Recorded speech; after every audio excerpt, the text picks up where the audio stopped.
Hey, put on your seatbelt. Let's go. All right, turn up the music. There's a killer on the loose.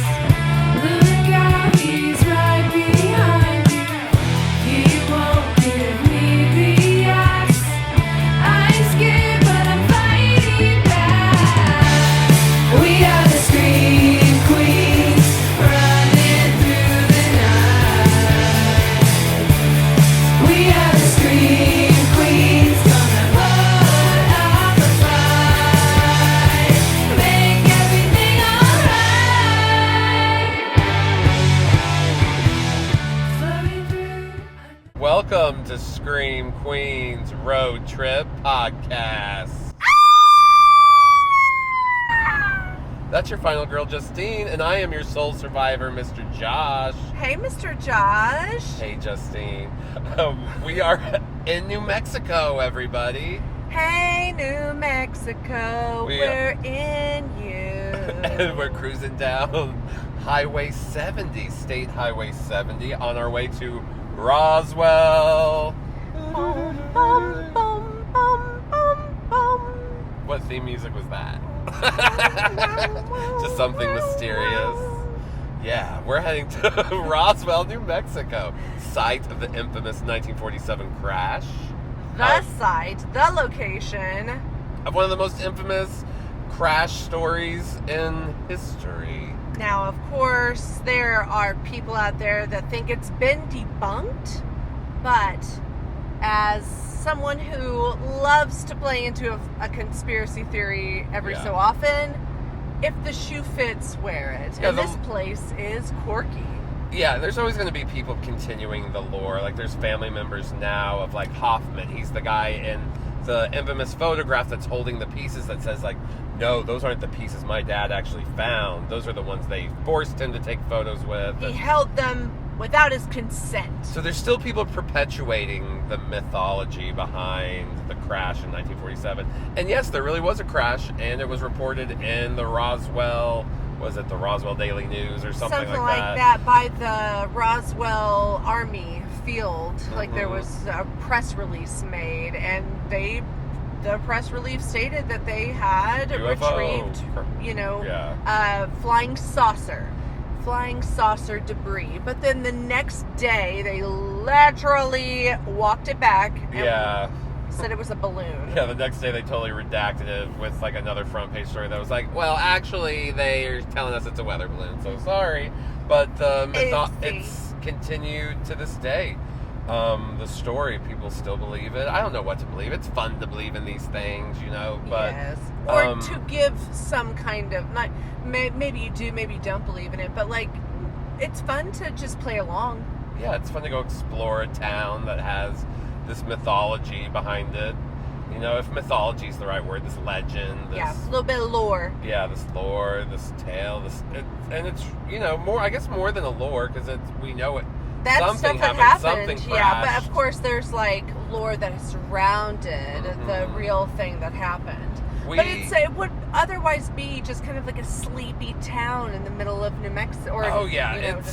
They're definitely going for tourist dollars in this town. We came here in 2014, and we had a fun little weekend at Carlsbad Caverns. It's kind of what we're doing again this time, and doing another episode while we're here. Anyways, so we've seen the town before, but we know there's some new things. There's some good shopping. We're going to go to the UFO Museum and Library. There's now this, like, backlit, kind of, like, spooky, haunted house, but, like, alien. Called, like, the UFO experience walking tour or something like that, yeah. So that'll be fun. We'll spend a day in Roswell, or we'll spend 3 days, just... Yeah, it's our base camp, and we're going to do some other other things while we're here. But, yeah, we'll probably spend one full day doing Roswell stuff. Yes. So we're just currently cruising on the highway, and we thought, you know what? How about we, like, do a little recording, and we can talk about a movie that I just think is real dear to my heart. How about you, Josh? Yeah, let's do it. So we're going to cover 1986 James Cameron's action horror masterpiece, aliens. And guys, after our trip, of course, we'll talk more about the Roswell incident. We'll tell you everything we saw at the UFO Museum, yada yada. So stay tuned for that. But Yes. now we're going to dive into this like huge opus of a movie. It is a masterpiece. If it could be, you know, like I would agree with some who think that Aliens is as good, if not even better, than the original. You know, because sequels, for the most part, they don't hit like the original, but this one Yeah. knocked it out of the park. And I would say it really depends on what vibe you're going for. If you're wanting more of like a ghost story, more of a horror story, Yes, you go Alien. original. If you're wanting a little bit more action vibe, something more action-packed and loud and like big in your face and fun, go Aliens, you know. Mhm. But they both are excellent movies. It's really depending on what day it is, which Yeah. is my favorite, you know. And I love that they both are such great movies, and they themselves continue a story and a lore that was originally a dream of Ridley Scott. And we have him working with James Horner again. James So- Winston, yeah, so Sam Winston. Well, I was and, going James Horner. yeah, the music composer. the music composer, and then yes, Stan Winston did the vision or the makeup effects. You know, the creatures and you know the legendary Stan Winston. Who else is he working with? Sigourney Weaver's back. Mm-hmm. This will be her first collaboration with James Cameron. You'll see her again in Avatar. Yes, you will. Who else are we seeing in this? We're since you gonna- are just naming them off. Well, let's see. We got Bill Paxton, R.I.P. We have Lance Henriksen. We have homeboy from Mad About You, Paul Reiser. Paul Reiser. Yeah. Who Michael else am I Biehn, missing? right? Michael Biehn. Yeah, we cannot forget. Yeah, Michael because Biehn. he's going to be Terminator 1, and then Bill Paxton's in T1. Who plays Vasquez? Do we know her name? Jeanette Goldstein. Yeah, she's going to great. be in T2. Yeah, she plays the like aunt or whoever's watching. Yes. The foster mom. And like Bill Paxton and Jeanette Goldstein, then they went off to do Near Dark with Catherine Bigelow, who was Oh yeah. It date, is. or I don't know if they were Wa- dating or married at that I think they might have point. been married. Yeah. Yeah. You know, they had a little thing going on for a while, a little thing. And then also this movie is just so great and so good. It's got Oscars. It's got Yeah. Oscars. It's got Academy Awards, Not just one, but two. And it was nominated for like 5 or 6. So it's a well-made movie. Yes, And- indeed. He would have made James Cameron. He would have made like Terminator before, and Piranha 2 Yeah. would have been, you know, the movies just right before. Maybe got him the gig. Yes. A lot of the UK crew was very dismissive of him because they felt he hadn't really proven himself, and they were very loyal to Ridley Scott, so they were not happy with this American coming in and kind of taking over the franchise. But you know, look, he proved himself. yeah, Like it's yeah. one of the best action movies, and he continued to go on to keep making some of the best action movies. So he's a craftsman, and we enjoy him. Okay, should we get into it? yeah, let's get into it. We start kind of where we left off, right? But plot twist, it's 50-something years later, 57 to be precise. Well, yeah, and there's just like a spacecraft drifting through space, and it is none other than our sweet baby mama galore, Ripley, Sigourney Weaver, baby. And she's still napping with Jonesy. Yes. That's kind of what I meant with we left off where we started, but 57 years, or where we started where we ended, but 57 years later. There, Yes. I spit it out. You got it. And she doesn't know that yet. We don't even know that yet. When we see this spacecraft just drifting in the middle of nowhere, and we see another spacecraft it's going to be like a salvage ship come across it. It opens it up, and they find Ripley, and they take her back to the gateway station, which is just kind of hovering over Earth. And she wakes up to find out. And they're like, girl, we got something to tell you. Listen. We gotta spill the beans on quite a bit, okay? Like, you have been asleep for 57 years. Sorry. I know that's kind of a shock. You've been just floating in space. You're lucky we found you. But you have a lot of explaining to do, Ripley. Mm-hmm. And this is kind of, this is Mad About You guy, Paul Reiser, telling her all this. What is his character's name? Because he'll Burke. Yes, Burke. He plays an important part in this film. He's kind of like the head manipulator of this one. Yeah, he puts a lot of things into motion. Burke appears to have good intentions, but we're gonna learn that he is not mad about Ripley. And just brace yourself. If you're already sick of the Mad About You jokes, there's more coming, okay? Mad about you. It's just like... about you. Anyways, let's keep going. This I'm movie, sorry. there's a lot to talk about. There is certainly a lot to talk about. Okay, so like Ripley's kind of like reeling with this like information of like, oh my gosh, 57 years have passed. That means like my daughter, she had a daughter, and so she's probably thinking like, baby girl is like all hell's grown up. But anyways, we'll get there with that. But I imagine that she's having those feelings, and then all of a sudden she starts having these like weird, like she's grabbing at her chest and she's thrashing around. Everything goes very slow-mo. Burke is grabbing onto her, trying to calm her down, and Yeah. she lifts her little shirt up, or her hospital gown up, And I'm like, what are you about to show us, her girl? And stomach starts protruding. she is saying, kill me now. And then what, we have come to know as like a little baby xenomorph, chest bursts right out of her.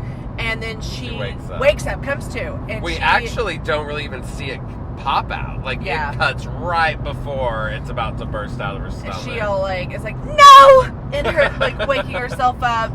But she is safe in the medical wing of the hospital. And I think she might have just been processing through now she's what got, has happened. Yeah. And then on top of that, now she's got to go deal with some legal issues. Yes. So we next see Ripley defending herself in a scene with a lot of like the Wayland Corp people, like the president and people that she's under investigation, and they're like making her for the 1 millionth time give a replay of everything that happened when Nostromo visited LV 426. And they're skeptical. They don't believe it. They're like, we've sent other missions to this planet and they found nothing. So Yeah, we think you're lying. They're like, we have found on the ship that you like came back with like some things to corroborate what you're saying, but like the most outlandish stuff, like certainly, like you've made this all up. Like we can't find any evidence of it. It's a rock planet. And she's like, I didn't say that the alien was indigenous to the planet. I said that we came upon a planet that had already a spacecraft that had crashed. And you all told us to go and look. You told us that we couldn't leave without going to look. So we did. And guess what? There was an alien, and it took out the entire crew except for me and baby Jonesy, baby girl. She'd just all be pet and that like cute We both little... took a 57-year nap. Yes, like, oh my gosh. And now I'm awake dealing with your bullshit. Now I'm dealing with your bullshit. And if you guys don't stop this shit and go and make sure that those aliens are all dead and gone bye-bye, like, this could be a big problem. The aliens could come to this planet. And Burke is still kind of acting like he's defending Ripley. He takes her aside and he's like, I'm doing what I can, yada yada. And he comes, back to her that night and is like, hey, I got a proposal. No, there's Right? some time that has gone by. Like, she has gotten, like, a job. She has an That's right, apartment, she has an and apartment. all of Okay, that. yeah. So, like, there's some time that has lapsed, and maybe it's 6 months, maybe it's a year, maybe it's 4 days. We don't know. I think, it's just because it comes right after that last yeah. scene, pretty much, that it's like, feels... Like- but yeah, it's true. She's in her own apartment now because she's offering them coffee. Yeah, she's in her robe. She's like, this is how I answered the door. And She's still not on Earth, though. Like, she's still in outer space. No, actually, she never gets to Earth Yeah. in this movie. So she hovers above it at Gateway Station. But Burke presents to her after some time has gone by with a proposal, and he brings along Lieutenant Gorman, who is going to be the leader of this colonial marines group that they're going to send to the planet of LV-426. And she's like, why? Burke, why are you bothering me with all of this? Like, can't you see, like, I'm in my robe, I have my cat, I'm very and, like, I comfortable have and coffee. established. I'm done. Like, I've checked out. I'm a little dock loader. You should see me. I look so cute in, like, my little outfit that I get to wear, which is also... Okay, anyways. He tells her the reason I'm here is because we're going to kill him. And I promise you that. We if have you help us lost out, power of transmission. Like, we cannot get communications from the people that are on the planet LV-426, because in the last scene, the president was like, I don't need to go check on that planet because for 30 years we have had people living on that planet terraforming it, Ripley. So you, like, gaslight, nothing happened to you, girl. You just, like, killed your whole crew for nothing. But then, oh no, now they cannot, like, they can't get any communications from the planet. And Ripley, could you please go as an advisor? And she says, I'll only go if you kill him. If we find them, you kill him, exterminate him. And he says, yes. He's like, I we give will you do my that. word. And she's like, okay. I'll take your word. So she's down for a mission. And they're on their way. Yes, and so now we are on board the big, huge warship-like thing, the Sulaco. And is this when they're all waking up? Yeah, they're all coming out of their hypersleep, but Jones didn't come. Yeah, Jones stayed home. She even tells him, Jones, you're staying home this time. You're not going. Which is good. Jones is safe and sound. Yeah, we don't need to reopen that trauma wound for him. Sweet little thing. Already living years over what he should be. So, but it's good to mention that, like, along this time, we have also, like, had, if you've seen the director's cut, that you get to meet a family that's on that planet, the LV-426, and there's, like, a face hugger incident that you see of this, like, family who's out there being one of the families that terraforms. But not in this original, like, 1986. So we have her, baby girl, waking up, and she's like, who are all my new people? Who am I working with? And Ripley gets to meet all of the people on the crew. There's the Colonial Marines, and Bill Paxton's a part of that. He's a super funny, wisecracking guy. Yeah, he wakes up immediately like, I'm hurting, the floor's cold, I'm, just pissed off about the whole situation. My ass dimples, I got, like, an ingrown hair on him, like, just, like... He has no inner monologue. Everything's just spilling out of him, but he's also a little, like, rude and misogynistic.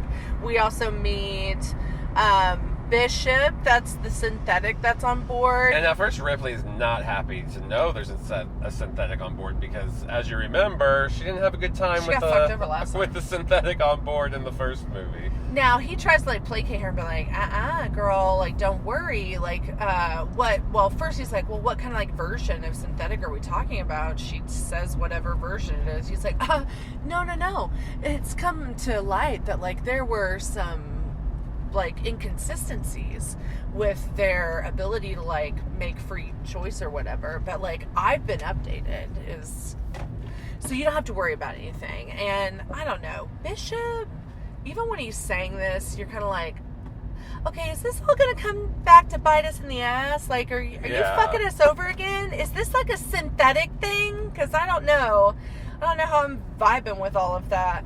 But he's played so well by Lance Henriksen that, like, I'm so convinced either way, like, in a scene where he needs to come off as, like, charming or whatever, like, I'm like, okay, he's got my vote.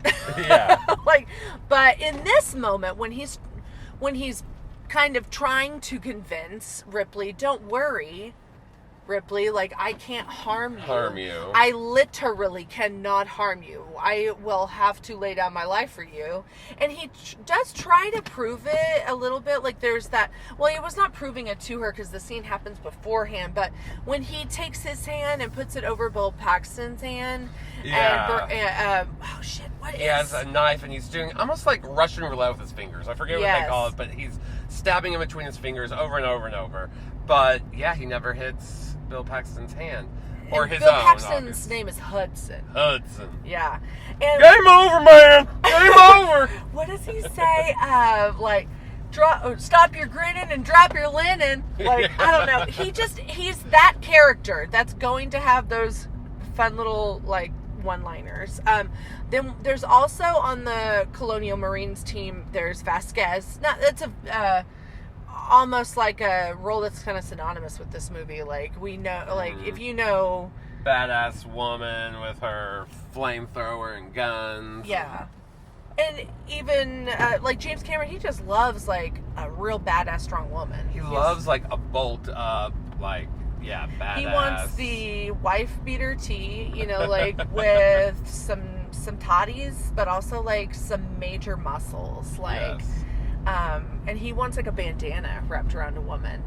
And she has like a good friend on board that's always like, you know, yes, queening her and stuff. Yes, I know. She does, and they both throughout it are the ones that use the kind of like hip hugging, like it's a gun, but they have to wear it around their waist, and then like they get to like swing it around, and it's also like a flamethrower and stuff. Like, God, the weaponry, like the imagination and the ingenuity, like James Cameron has in all of his films, but especially he like really comes up with some stuff that we see later in other movies. It's especially replicated. Since he just came off Piranha 2 and Terminator, which Terminator was a success, but for 20th Century Fox, where they were giving him so much money and power and creative control for. Yeah. Well, I mean, I guess they made him cut a lot, but.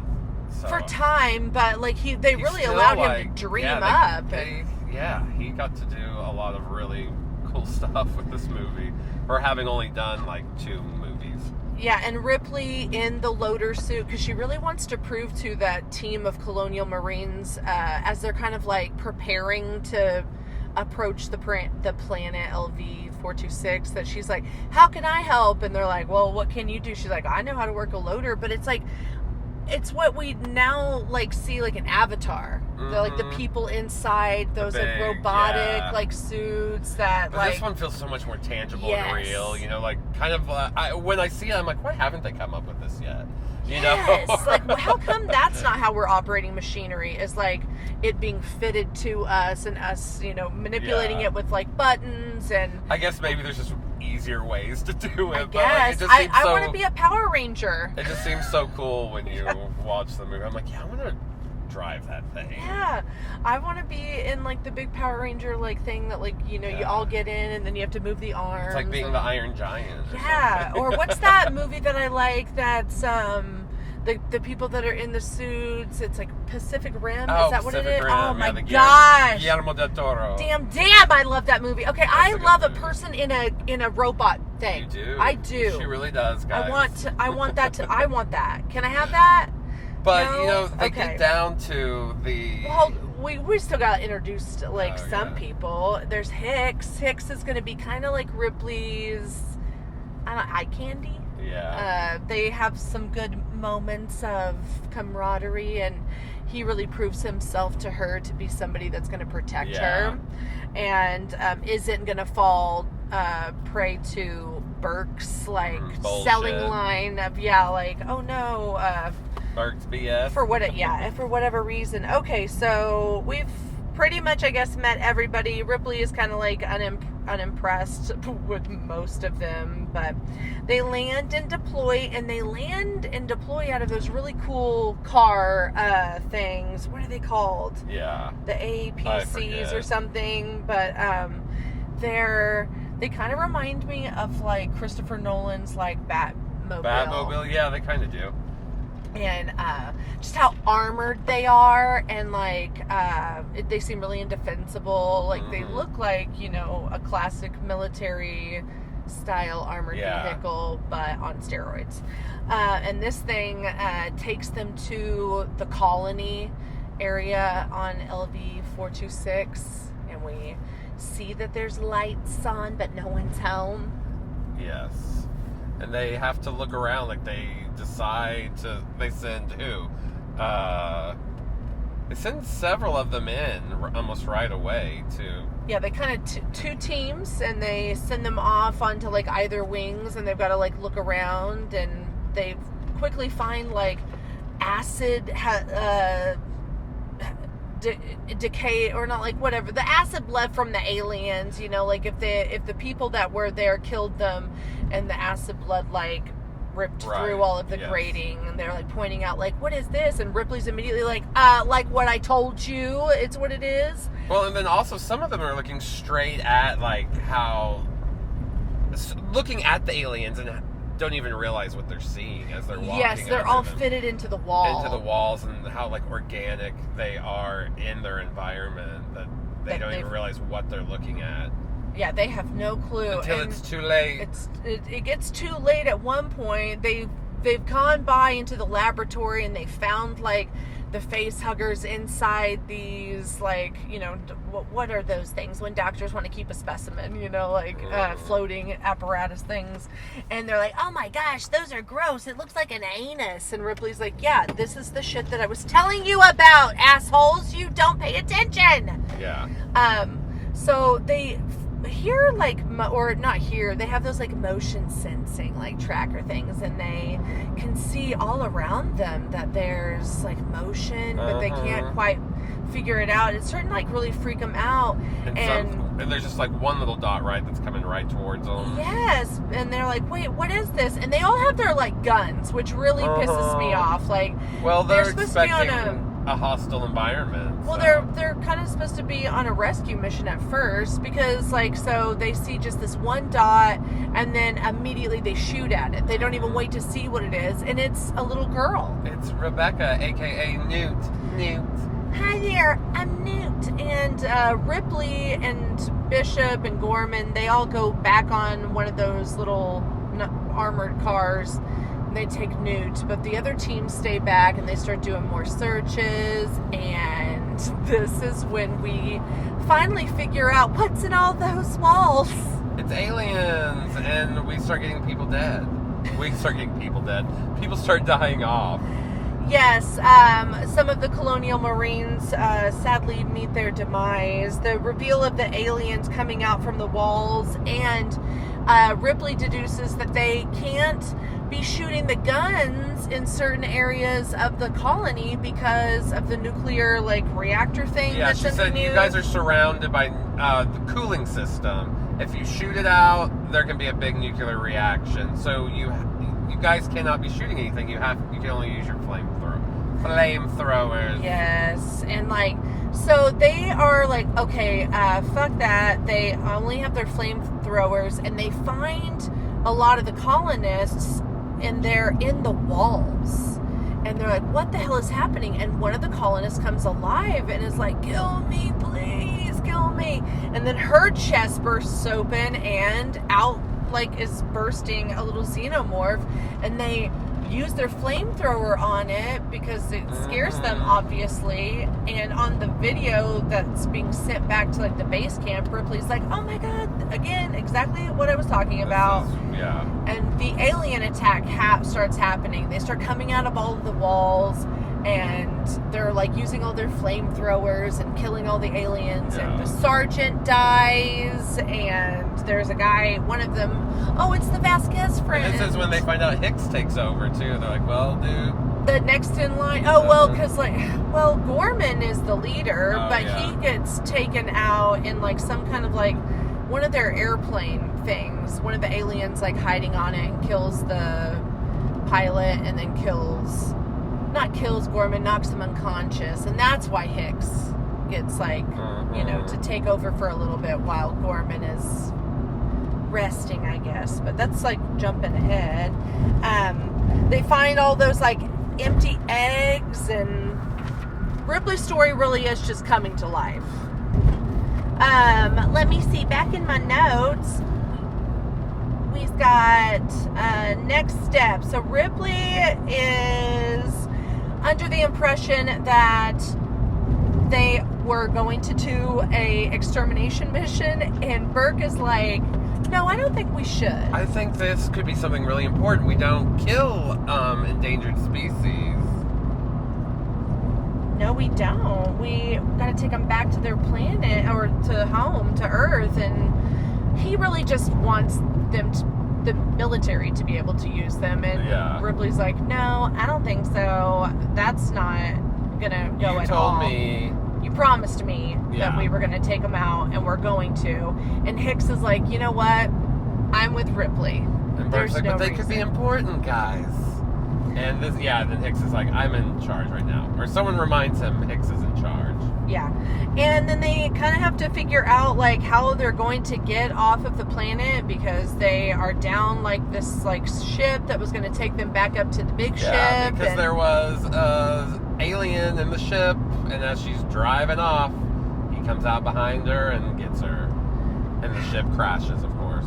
Yes. So they don't have that, and they're just trying to figure out, like, how do they get back up to their big ship that's up there outside the planet. Poor Nude was so excited to leave, and she's like, looks like we won't be leaving anymore, does it?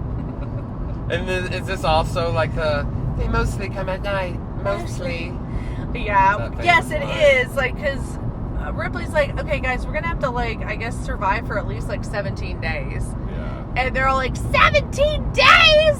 And Newt's like, but hey, I made it. Or Ripley points out, like Newt made it way longer. Yeah. And she didn't have weapons. And we have a few left, because they kind of take score of what they have. And they're like, okay, we don't really have much, but we could hold base camp in here, which is like the laboratory area.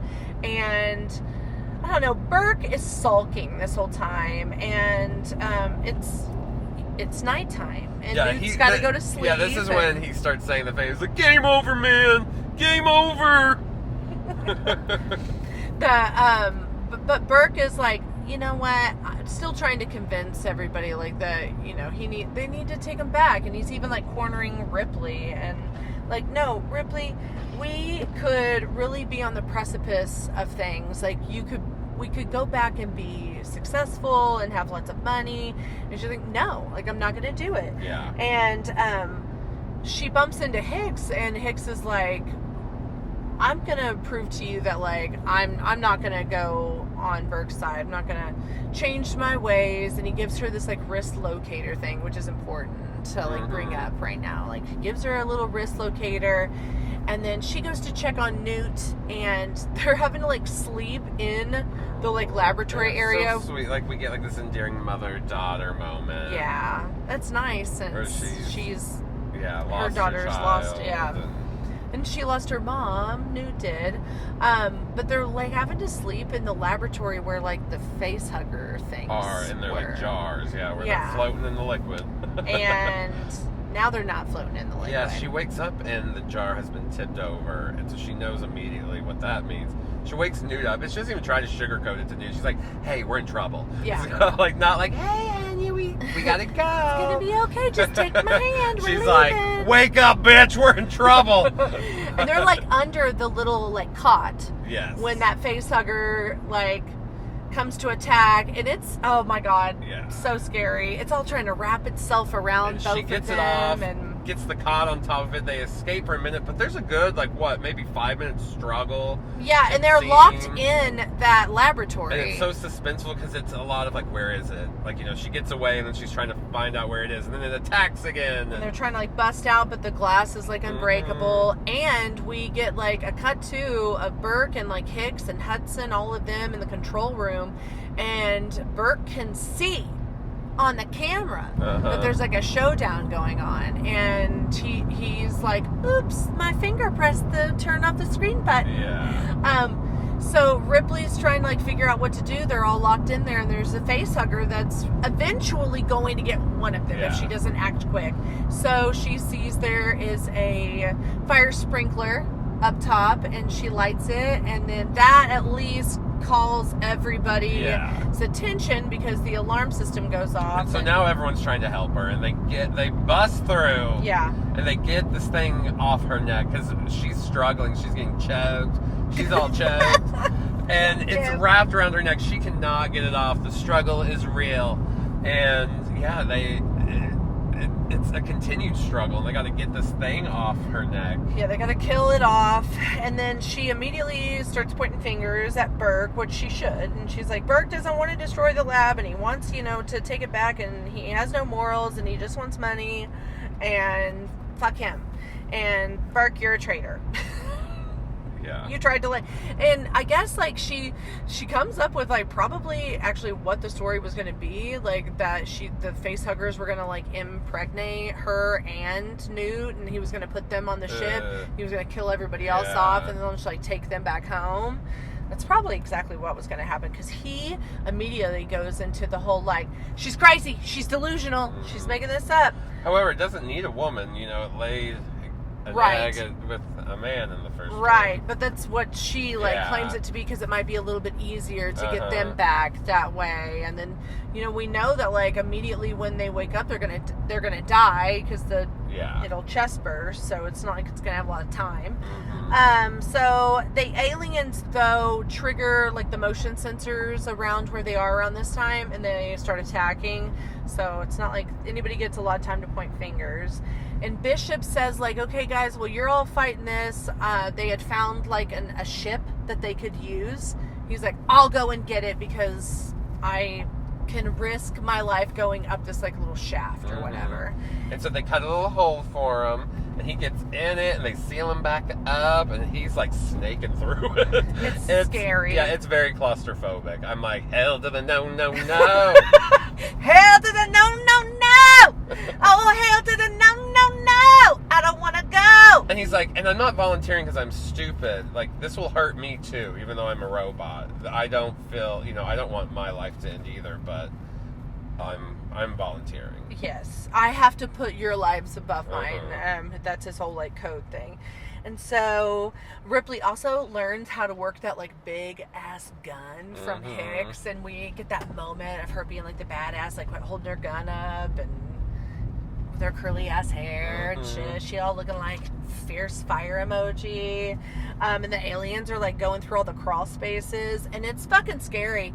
There's a lot of them. There's an infestation, and we'll just jump ahead because there's just a lot of attacks that are happening. I don't want to get lost in all of it. Vasquez and Gorman sacrifice themselves in an air shaft to try to eliminate quite a huge amount of aliens. Yeah, they turn around. There's tons of them right there. Burke dies because he's trying to hide in the med lab, and he's just a complete no, not poor Burke. He's he's not mad about anybody now. No, he is just an asshat. So he dies off. Bishop, he takes out a whole bunch of everybody is at least giving their all on their way out. Yeah. So that they can get Ripley and Newt to safety.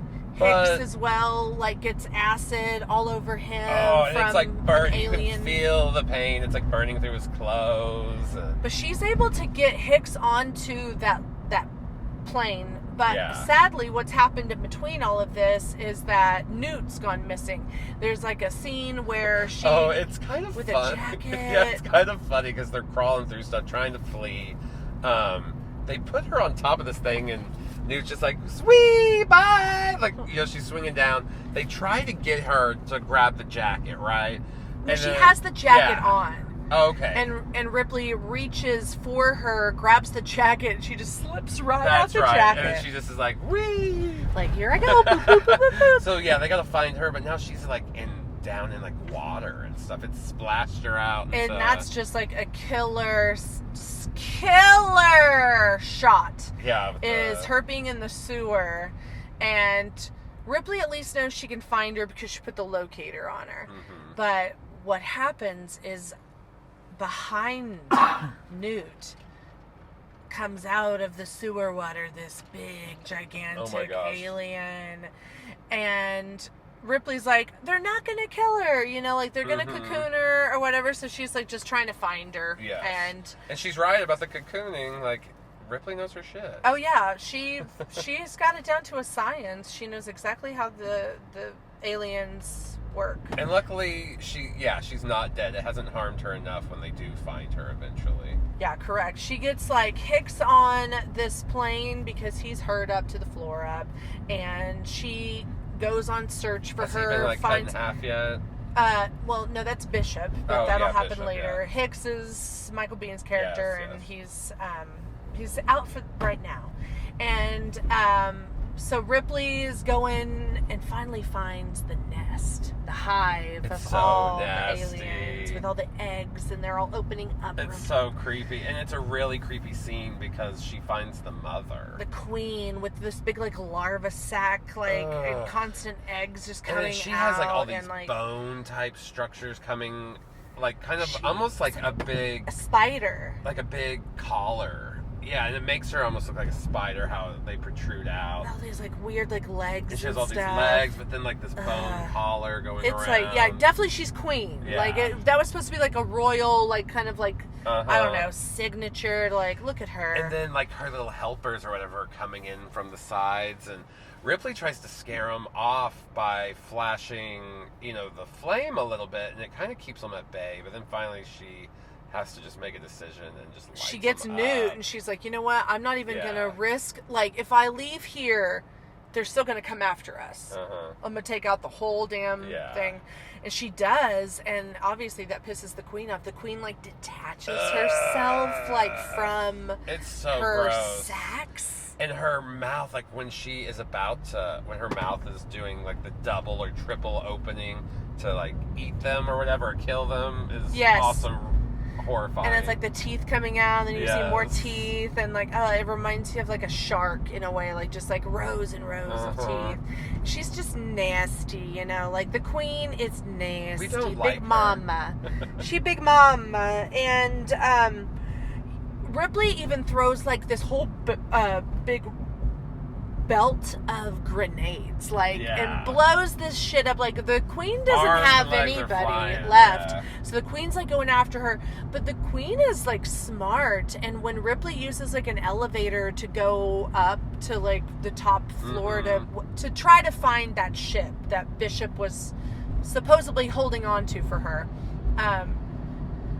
the queen's like, oh, going up? Like, she uses the elevator like a boss bitch. She's like, I'll wait my turn. And Ripley gets up there, and she's all like on that like platform, and she's like, Bishop, where are you? You fucking piece of shit asshole! Like, she's using terrible derogatory words towards Bishop. And all But it he's is, trying to help. yeah, he just came up a little late. He's like, trying to. Oh gosh, it was funny though. It's not funny. She's like, I'm trying to get the fuck out of here and I'm scared. Yeah. And then the queen comes out of the elevator, and there's like another showdown, and then she gets on the ship, and we're like, yay, you got away. And we think, oh yay, they got away. They get to go all the way up to the Sulaco? Is that what it is? Yeah. Sulaco? I forget what the other ship's called. There's a lot of names. Because there's not the Nostromo was the old one. The Sulaco, I think, is this one. And so she's getting back onto that, and we're like, oh yay, everybody's gonna get by safely. And then nope, the queen appears and dismembers Bishop, It's so sad because Bishop has been very helpful this whole time. really proving himself to be Yeah. the synthetic that he was Yeah, designed to be. He redeemed himself as a synthetic and an android, whatever they prefer to be called.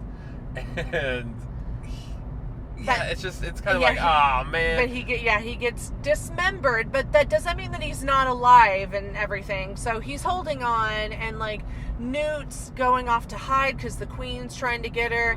But we're on the Sulaco, so like this is where we get the scene where Ripley gets in the loader I suit. love the loader suit And she's all like, scene. "Get away from her, you bitch!" Which they quote wrong in Scream 2. Yes, Scream 2, he corrects somebody and then corrects them incorrectly. Which is like, yeah, it's hard both ways. It's hard to hear like one supposed horror fan get the line wrong, and you want to be like, okay, we're not gatekeepers, it's fine, like we all make mistakes, like it's okay, you didn't know, whatever. But then like when the other person who calls you out also gets it wrong, okay. Oh no! Like where have we gone as a genre of people?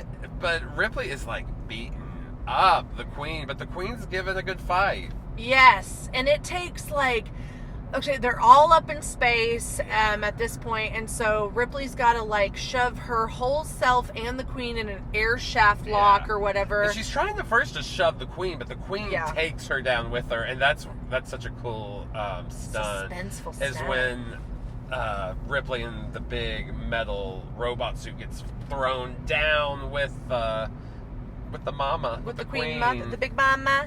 She a big mama. It's really like an oh shit moment, because you're like, fuck, how's Ripley going to get out of there with this thing on? There's a lot of nail-biting scenes at the end, too, where you're just like, oh, you thought it was the end, and then, no, it's not. Like, someone's come back. The Alien series is kind of like the king of the double ending of like, oh, you just thought it was over. Here we go again. This is the remix. So it does happen where the Queen gets sucked out into space. The Queen gets sucked. She gets sucked, fucking sucked, and good luck.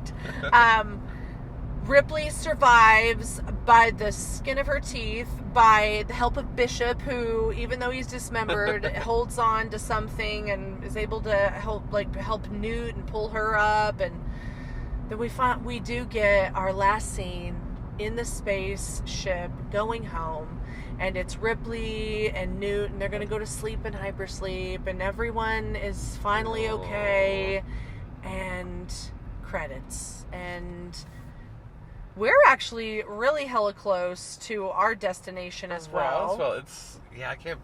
And the ending is really nice because it's of aliens, because it's very reminiscent, obviously, of the first movie where she's going to sleep very peaceful. But this time she has, like, instead of a cat, she has, like, a daughter. She's got, like, a little baby girl now, a little baby Newt. And you kind of feel like, okay, they're going to take care of each other and get them, they'll be good for each other. They're going to take care of each other. They're going to take care. Like, be a little baby. Little mama, little baby. And we're going to take care of each other this weekend. Long weekend, while we're here in Roswell, New Mexico. Yeah, we're going to hit up. I think we've already told you, we're going to just do all the alien stuff we can do. We want to get just like a shit ton of alien pictures. That's the fun thing about Roswell, is just there's alien stuff everywhere. And great shopping with lots of aliens. Yes, and I'm excited about having all of this wonderful, authentic, like, New Mexican food. Mexican food. Yeah, New Mexican food. And because just where we live, it's Tex-Mex, so it's nice. And Tex-Mex is very popular in Oklahoma. It's probably like the number one, like, restaurants and stuff that you can go eat. But, authentic Mexican's amazing. Yeah, authentic anything. And they're very similar, but like there's Tex-Mex, you get more of like, it's more Americanized. You have like, it's where you get like your queso dip, sauce, and, they might throw like chili sauce. Oh, a sopapilla. That's that's one you're gonna get. One other thing we're gonna take care of, guys, is a cup that's in the back that keeps moving around. Now that we're getting into like the actual like town of Roswell, we have all these stops, and like it just keeps fucking up. So we're gonna fix that. But we love you guys. We'll be back. With our knife ratings, with all of that information, and just like a few short seconds, enjoy the song. Yeah, with some bad athlete, and we'll be back in a few seconds. Peace out, bye. He's right behind you. He won't give me the axe. I'm scared, but I'm fighting back. We are the Scream Queens, running through the night. We are the Scream Queens. And we're back, and we're leaving Roswell, New Mexico. Boo-hoo. We had a really fun time, and also a really weird, surreal time, especially the moment we hit New Mexico. You might have noticed like a strange cut in Pause. Maybe like a weird little pause or transition in about 10 minutes in the last episode. That's because like in the very beginning of recording, as soon as we got into New Mexico, we just started having weird car problems. anytime we started to like try to record again, something else would happen. Yeah. And everything is okay now. It just like was just a strange occurrences that were happening, and we even like the battery on the recorder was acting started going strange. low all of a sudden. We had a cop riding our tail for several miles. I swore was about to pull us over at one point. So the beginning, part 1 that you guys listened to before the break, I still think it was a fun episode, but you might have could have tell in a few areas like maybe the energy or the tone was slightly off, and that's why we just wanted to say like thanks for sticking around for the second part. No, but like we had a lot of fun talking about aliens in the first half, but we just wanted to give you that little heads up that like things have been getting spooky and kind of weird. Strange since we got into Mexico. Yeah, it's like very fitting for our aliens and Roswell trip. Yes. It just felt like, kind of on brand. Couldn't quite put our finger on what it was, but like just throughout the whole journey into Roswell, it was interesting. Yeah, and we're still in New Mexico. We're on Interstate 70 east, heading towards. We're not too close to Texas, but we're heading that way. Yeah. Heading home to Oklahoma City. So hopefully the journey on our way home is just smooth as can be. Yeah, but let's tell you about Roswell. Let's jump back into our trip to Roswell. We arrived there and we checked into our hotel, got like a look at where we were staying, got ourselves all primmed and pressed up. I put on my titty tassels. Josh put his like beads on. We got our stilettos and we hit the town.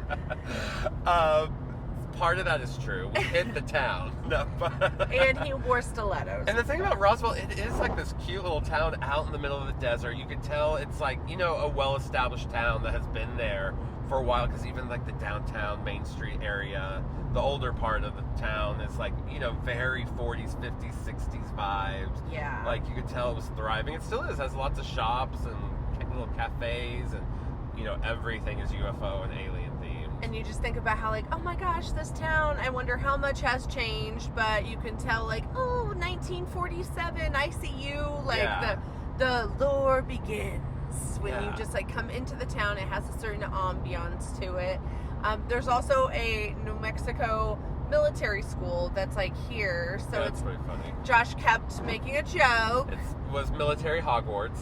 Yes, so calling it. You didn't get your owl to go. You probably like were a delinquent or needed like some, I don't know, fiercer rearing growing up. So, but the cool thing about Roswell is they've really embraced, the alien lore and like the tale from the 1947s that for the most part has kind of been debunked. We'll get more into that when we talk about the UFO museum, but everywhere you look there are statues of like the gray aliens, and I say gray in quotes because everything's the more cartoonish like green, but it's like the gray aliens with the big eyes and the big heads. But everything, I mean, their McDonald's is a big UFO with a lot of aliens on the outside. Their Dunkin' Donuts is a huge alien with like big pecs and stuff. He's fit. Holding up the sign. Our hotel had like an alien on the outside.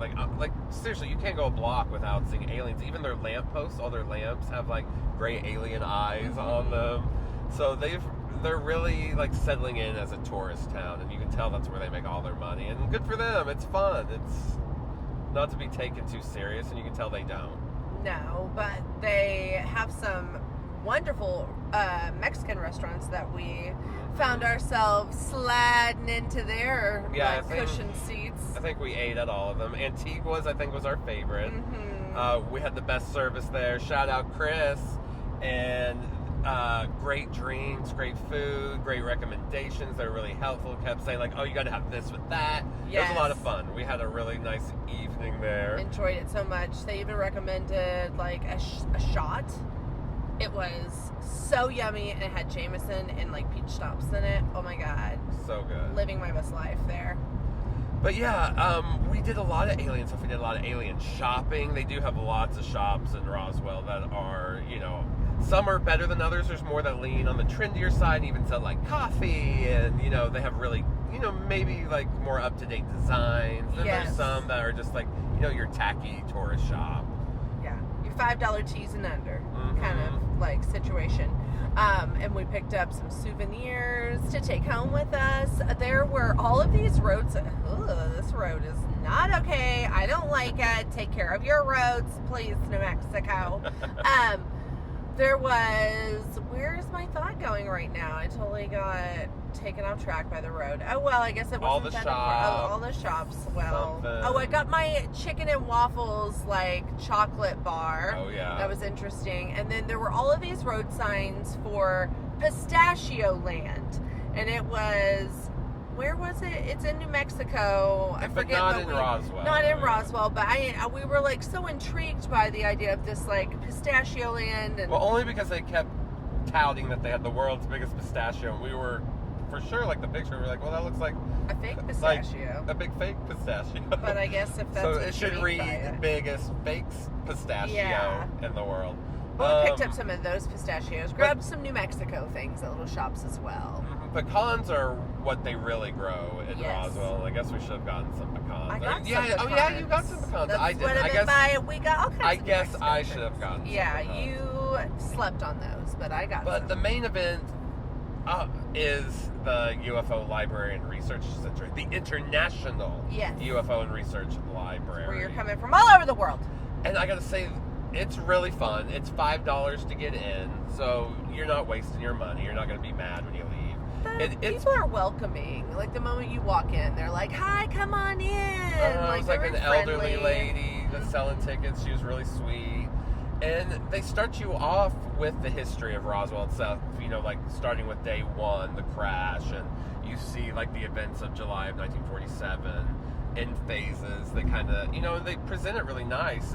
I could tell they did a lot of updates since we were last there. Yes.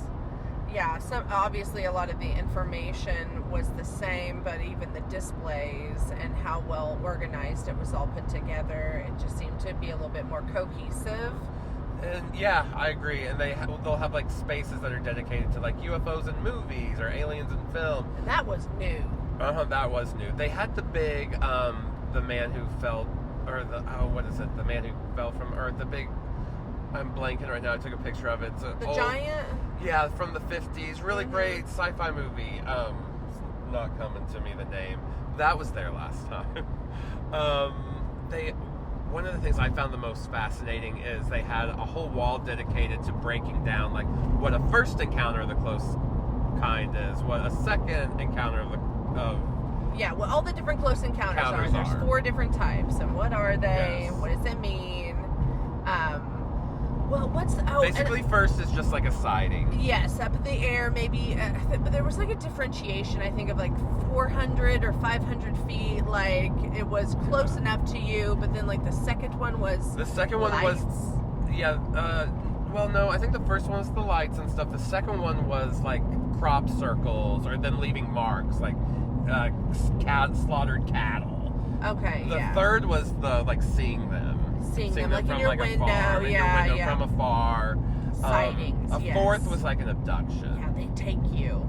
They And- even had an area that wanted to talk to you about implants, like in your butt. Yes, and just like things that go under your Gross. skin. And Mm-hmm. it was really creepy. But I gotta say, one thing that you guys might get a kick out of, they did have like a whole little section about the Aurora Cemetery, which we went to last year. If you remember our alien episode. If not, you can go back and listen. I think. Oh, it was probably like 12 episodes back, so... Yep, we went and saw Ned. Is that the alien's Yeah, I think it's Ned, the alien that crashed in Aurora, Texas, Yeah, and he he's was buried in the cemetery there. That was a fun trip. That Seemingly was a unmarked fun... grave, even though you can kind of figure it out. People have put little ornamentation and decoration Yeah, they've around marked it since, so. and yeah, that people leave trinkets. Yes, but they brought that up, so we were like, full circle moment! Yeah. They had this really cool big display that was used in some like Discovery Channel show, or maybe it wasn't Discovery Channel, but it was called like Making a Monster or something, and that's kind of like the highlight, the centerpiece of the museum. Yeah, is all the aliens standing there They have with a their spacecraft. Yeah, and the lights will come on. Yes. And they have a really creepy recreation of like the alien autopsy. And they have simulations you can go in and do, and a lot of interactive things to touch and press and read and listen to and watch. And Push buttons. my favorite part is their research library. It's massive. It's extensive, and just every kind of creepy topic you can imagine is covered in there. Yes, and you can kind of like spend hours in there. They have tables for you to be able to like not check out books and take them home, but you know, to sit there and do research. They have a copy area for you if you're wanting to make, you know, little photocopies of the books. And we did that last time we were here because we were doing some research for like a little screenplay we were working on at the time, and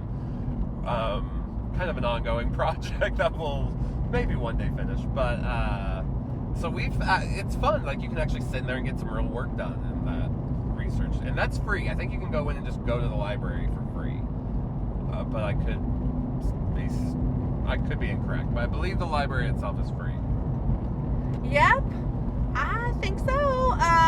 What else? Oh, they have like a cute little souvenir shop, and that's all. But for $5, it's a wonderful experience, and you could go again and again and again.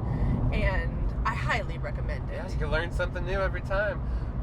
Yeah, it's really cool. Free parking, even, you know, easy parking. Then you just can a jaunt down the you can follow these street. little green alien feet down the street to the UFO. Is it called like the UFO Walk? It's the Star Walk, and they are like a fun little. I guess the best way to put it is like it's a little haunted house, but aliens and. Yeah, I kept saying it was like a miniature Meow Wolf / haunted house. Like it's very psychedelic. Mm-hmm. You walk in, and they had a friendly person at the front that kind of just explained briefly what it was going to be like. It was all in the dark, and then they The Black had, Light like, the Adventure, they call it. Yes, so it was interesting. They even had like the aliens from Mars Attacks. Like at one point, you're walking around there like dak dak dak dak dak. Yeah, that was kind of one of my favorite moments. And the creepy guy that they had like the spider like wound up, like webbed up. Yes. I don't know what you call that. Yeah, that was creepy and that was uncomfortable, and it almost looked like real. So it was nice. That it also was like $5. So for $10, you could be entertained for hours in Roswell, and that's something. And across the street from that, we didn't go in. Was it like a virtual reality thing that like gives you like experience? Experience of the original crash or something, you know? Yeah, and of course I was like kind of just tossing in my head like, well, what are we going to be like out there in the field, or what part of that, or are we going to be like one of the people in the town? Who knows? And of course now I'm like, maybe we should have done it, but oh well, a reason to Next come time, back. yeah. In 8 years we'll be back, Roswell, and see how much you've grown, little baby girl. Yeah, and sweet thing. It's kind of a blessing. Just by a few weeks, we missed the big UFO.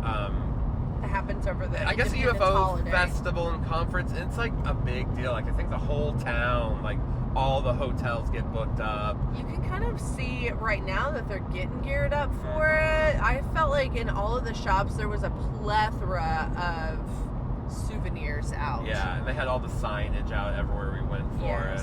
And, you know, it's one of those things you almost have to book a year in advance yourself. Yeah. I don't think we could have even found rooms anywhere right if now. we just shown up in July. Yeah. Well, we decided it was in our best interest for the podcast to go this weekend. Yeah, so. even though one day it would be really fun to like actually plan that out. Yeah. And do the UFO festival to see what that's like. Well, according to how our recent like pacing has been for going to Roswell, we have 8 years to like get it together. That's right. All right, we'll see you in 8 years, Roswell. Bye. But yeah, and we did some hot tubbing at the hotel. Oh my gosh, we did, and that was nice. It was there was never anybody else in there in the indoor pool area, and so we just got to jam out, relax. So if you just want to go somewhere in the middle of nowhere that's really kitschy and has like sci-fi alien vibes everywhere you go, and you want good Mexican food, and you have like just maybe a day or two to spare, go to Roswell, and then you can cruise down to Carlsbad too, which we'll hear about next episode. Yeah, check out the beautiful like national parks that are around. There's the Chihuahuan Desert, there's the Bottomless Pits. Really close by, or a couple hours away, there's also like White Sands, and there's a lot in that area of New Mexico. You could make it a whole really handful cool of day trip, trips. yeah. And again, what I think both said that we've enjoyed is just that when you go to Roswell, everybody kind of like goes with the flow of like, oh yeah, we're vibing with this alien thing. Like even the banks have like signs in their windows with like green men like painted on or a UFO, the window. It's cute. As their sign. Yeah, so it's just like it's cute that the whole town has involved the tradition and the legend and lore of the aliens and the Roswell incident. They're like, let's make that tourist money. Yeah, let's do it, beep. Okay, well, I guess, let's just get back into the movie, Josh. I guess the first thing, let's talk favorite scenes. What do you want to do? It's hard because this is one of those movies. It's one of the greatest sequels of all time. Yeah, how do you just maybe find deep these down, things? the horror side of me prefers the original. I love just like the straight up horror of the first one and the ghost vibes. Like people always say the original is like a haunted house movie, but with aliens but on a ship, and on a spaceship, and I like that. But I love this movie too. Like, don't get me wrong, it's one of the best action horror movies. Yeah, of there's all a lot time. of suspense in this. Mm-hmm. Nail biter. And so it's really hard to pick because this movie, just the theatrical cut itself is over 2 hours, and then you have the director's cut, which is 2.5, 2:45, something like that. And it's hard to narrow it down to like a favorite scene because there's so much. I do love when you see the aliens protruding anus up against, like licking the. This is your fave scene. No, and what I'm just this is kidding. what you're about to get I'm into. just kidding. We forgot to mention that in the first part. Oh, I thought we did. Oh, maybe we didn't. I thought we mentioned those little specimens that look like assholes. Well, we did, but I'm not sure we said they had protruding assholes, though. You wanted to make sure I and wanted just to make circle sure. back. I just wanted to say protruding asshole. Okay. Well, fine. You said it. No, God, you go But first. you digress. Okay, Okay. My favorite scene is going to be the Newt and Ripley scene in the laboratory where they have to like fight off a face hugger, and you clearly can see Burke being the bad guy, and it's a suspenseful kind of like horrific moment because there's a little creature that's after them, and they don't have much at their disposal to help take out this alien. But Ripley, she's a smarty. She knows I can just set off the alarms by having the water sprinkler system go off. So it pays off. She's not gonna die, but you have that heartbeat moment. Yeah, and it's intense, like visually on so many levels with the water coming down, and like that red light that starts kind of like strobing, and it just like that open of like she opens her eyes and she sees that the jar is like empty, and she immediately knows like shit. And we immediately know as an audience too, like, oh shit. She's not fooling around. You gotta and she's not even fooling around with Newt. She's like, nope, this is gonna be a hard moment for us, girl. Yeah, it's almost a good horror chase scene, but like in a tight trapped space. room. Yeah, but she's like running around trying to get away from this thing. When There's she's throwing moments that chair. Yeah, there's moments where it's gone, she can't find it, and then it's popping out at you, so you get some good jump scares. Reminds me of Scream 2 reminds me of it slightly. Oh, yeah. Just because of the the being able to break through the glass. Yeah. And not hear just I like that. I like that added layer of just they can't hear you. It almost seems impossible, and you just got seconds before this alien that is gonna impregnate you. Just that thought alone, the body horror of that's incorporated in these movies too. Love it. Insanity.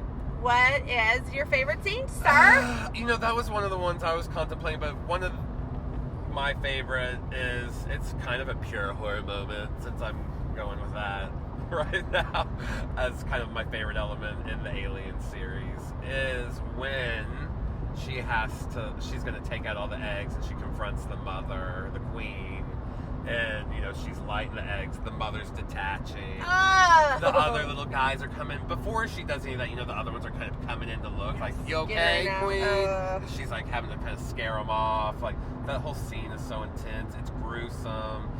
Some Monsters. amazing monster effects and Stan Winston effects and special effects all around. Especially with, like, the big puppeteering, I'm guessing it was, of the mother Oh, or yeah. the queen.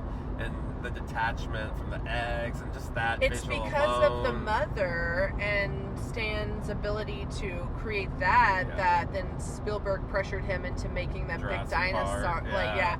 and like even gave him shit about like, well, you were able to do it with the alien, so Come help me. make me a 20-foot Yeah, dinosaur. that's awesome. Ugh. But, and then, you know, that scene, it just, like, continues on from there. I love it when she has to battle the queen in the big suit, and they fall down that big air shaft Yeah. together, and Ripley's trying to climb out, and she grabs her around the ankle, and she has to squirm and work her way out of Fight it, off, and and- finally can close it, and shoots her out, and Ugh. it's just, like, you know, the tension building. That's that- like a chase scene Yeah, too, like- kind of up that elevator Mhm. and. Like, James Cameron was just kind of, you know, even from, you know, I honestly haven't seen Piranha 2, but I, you know, love Terminator, and then this being Yeah. his second, like, huge studio movie. Terminator, I think, only had, like, an 18 million budget, so, but for the 80s, that was decent, but this had a lot bigger of Yeah. a budget. He really proved himself in this movie. All those British crew guys that really were giving him shit and didn't think he, could do it. Fuck them. He proved them wrong. That's right. Well, he definitely, in his short amount of time that he had been making movies as like a director, he had already an idea of what he wanted to do, and he also can tell a scary story.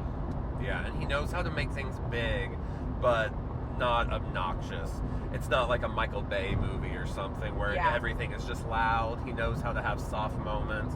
He knows how to make the big moments matter where they feel real and Knows how to not. stretch a dollar. Yeah, exactly. I can't wait for the next Avatar coming up this year. It's gonna be so exciting. We're gonna God, we've have waited so another. long. Yeah, we're gonna have another James See? Cameron movie. Yay! In a way, I'm bummed that he's, you know, dedicating the last part of his career to just Avatar. But, I mean, if that's what he's wanting to do, he's trying to make a new world, a new franchise, something that matters, like, you know, maybe like a Star Wars or something, I think is what he's going for. He's really trying to have this big legacy for himself Yeah. and, I guess, for the world to enjoy. It's his art. I'm gonna let him have it. I'm along for the ride. Me too. Wow. I trust him. So, how many knives are we giving Well, Aliens? well, we give them different knife ratings. I'm just kidding. I'm gonna go, and I think you're gonna agree with me, so I get why you're saying Yeah. because I'm going full 5 Me knives. too. So, I mean, it's a classic. It's one of those, you know, because it is so dense that no matter how many times I've watched it, there's something new every time. It Yep. feels new every time. Even, and you'll know what I'm talking about, just getting prepared for this episode, it was kind of overwhelming because no matter how many times I've seen it, there's so much going on in this movie. I knew I wasn't going to be able to touch on or talk about all of it, and also to a certain extent, it's hard to just talk through the movie without, you know, having it on screen because Yeah, and- it's enclosed in such small space that like you don't want to get like super confused Yeah. in what you're trying to share. Like, oh, they go down this shaft, they go over here, you know, Uh-huh. like it's kind of like in some areas you just have to sum it up. Like, all right, well, we're losing a whole bunch of characters Yeah. in this scene. It just is what it is. But I've had so much fun talking about Aliens and getting to rewatch it for the podcast. Mhm. Get my eyeballs on different scenes. It's always going to scare me when Nude's in the sewer and the alien pops up. That's never not going to be scary It's to me. a great visual, yeah. And And that's another thing. It is fun to prepare for these podcasts because, again, no matter how many times you see it, just sitting down and analyzing it in a different way and to get ready to talk about it in a different way, we're like, okay, I almost kind of need to memorize the movie because, one, I'm driving, I can't look at notes. Justine does a great job of steering us and keeping us on track. But Sometimes. it's like I've got to kind of have all of it in my head in a weird way. So, yeah, it's fun. It's a lot of fun. I've enjoyed it. Just to sum up our Roswell trip, it was interesting. It was kooky. It was crazy. I've had a lot of fun though. We'll be back. This area of the country's Always nice. weird and exciting in yes. a strange, low-key way. For you guys, we'll be right back in this side of the country next episode because we're going to cover Carlsbad Caverns, or we're going to visit, and we're going to cover the movie The Descent Part 2. Yeah, you'll hear all about that. Stay tuned for July next month. We'll be right back. All right, but until then, get on our Instagram or find us on the Facebook or maybe follow us on Twitter. We're doing reaction videos on YouTube now. You can go to our website, screamqueenspodcast.com. Whatever you want to do, rate, review us, please, on here. Give us 5 stars. We love doing this. Want to keep on. Until then, love, love, love. Yay! See you next time. Bye. Bye.